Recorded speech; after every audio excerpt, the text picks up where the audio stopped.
What to do when you are in a failing relationship.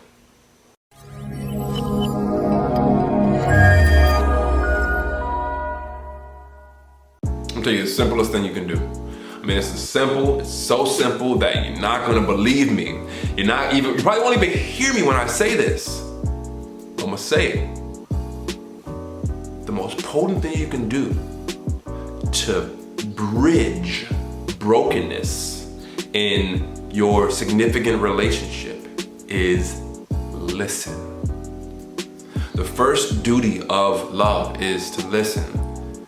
If you can replace the word love with understanding, they will do very similar things for a relationship. The first duty of love is to listen, man.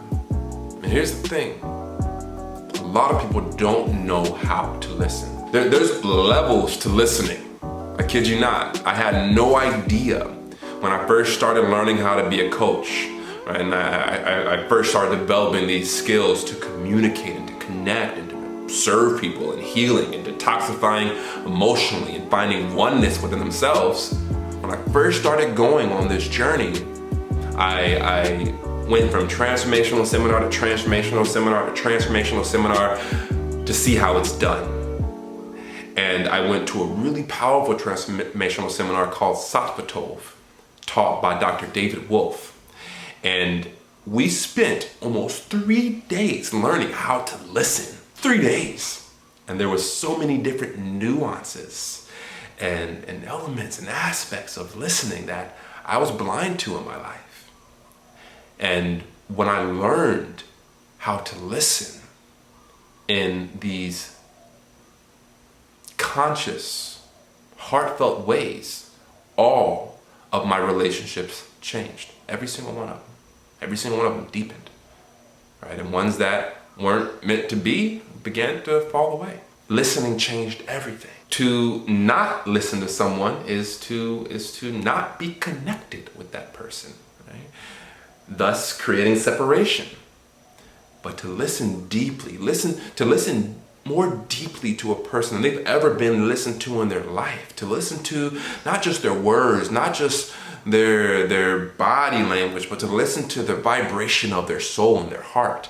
To be able to listen that deep, it triggers healing that cannot be described but only experienced. There's levels to listening. If you want to mend a broken relationship in your life, whether it be with your significant other, whether it be with your mama, whether it be with your dad, it's going to take some listening. And it's going to take listening on both ends. Right now, we're specifically talking about a romantic relationship, right? If you want to see that flower and blossom and turn into something great, then it's going to take both of y'all listening deeply.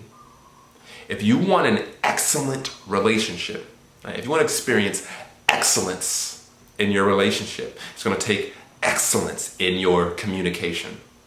And a huge part of communication is listening.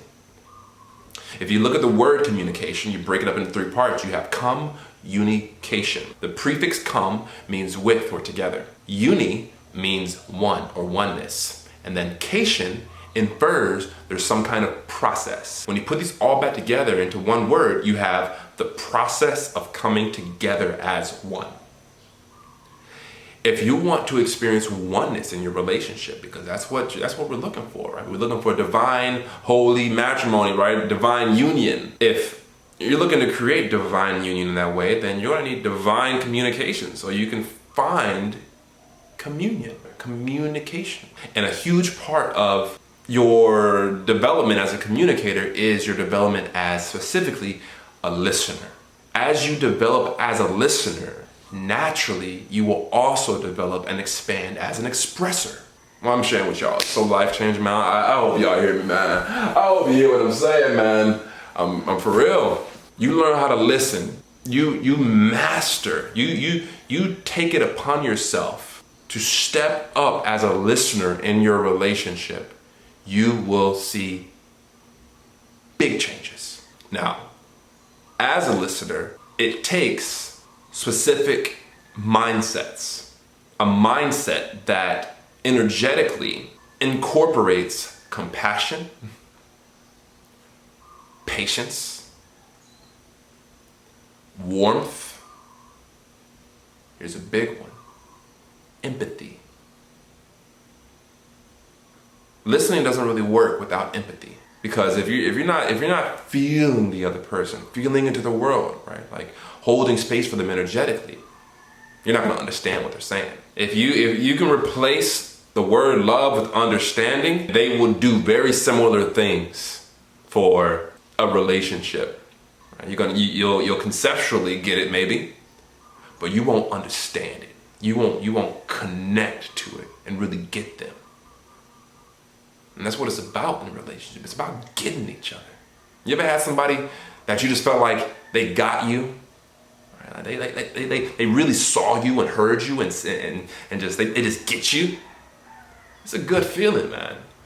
And it inspires so much trust and functionality within that relationship. Empathy is an energy, is a quality of consciousness that is needed in order to become a great listener and expand as a communicator and orchestrate the meeting together in harmony, in oneness, to come together as one. You got compassion, patience, empathy, and groundedness.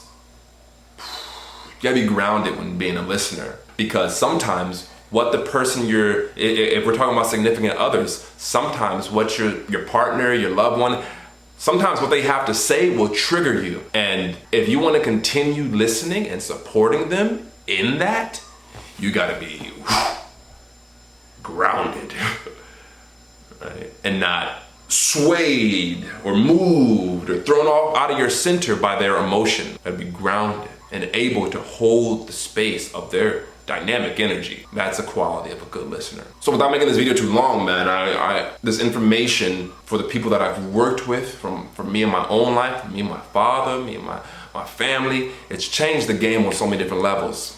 Right? Choosing to learn how to listen. It's a skill that's going to forever invite you to step up. That's what the world, the problems that we have in the world nowadays is a result of not knowing how to listen, not knowing how to feel one another, hear one another, and connect to one another. People are too triggered by what they hear. People aren't willing to allow themselves to feel another person's pain. Many people have this tendency to avoid pain, because pain sucks. It's not pleasurable. A lot of us are addicted to pleasure, so we avoid the pain. And it results in us not being able to listen. But if there's one skill that you take up in your life, if you're wanting to upgrade your life, it's listening. So I hope this information serves you. As always, if it does, feel free to leave a like, leave a comment, share your thoughts, subscribe, and if you like more support in stepping up as a communicator in your world and mending broken relationships, whether it be with your mama, your daddy, your auntie, your uncle, your cousin, your best friend, your son, your daughter, your wife, or your husband, whoever it is, if you would like support in creating a higher quality connection within that relationship, hit me up. You can go to evolvethroughlove.org and book a 1-hour reflection session with me. And in that session, I'll do some listening, some deep listening to you. I'll probably listen to you in a way that you've never been listened to before. And in that, you'll find healing and growth and illumination. If you resonate with it and you really enjoy it, then at the end of that, I'll offer you to go on a journey with me as your coach, and feel free to go on that journey, and also feel free to not go on that journey. It is my honor to be able to serve you with one of my favorite things to do in the world, which is listen. Hope this information serves you. As always, once again, till next time, aloha, mahalo, I love you. Peace.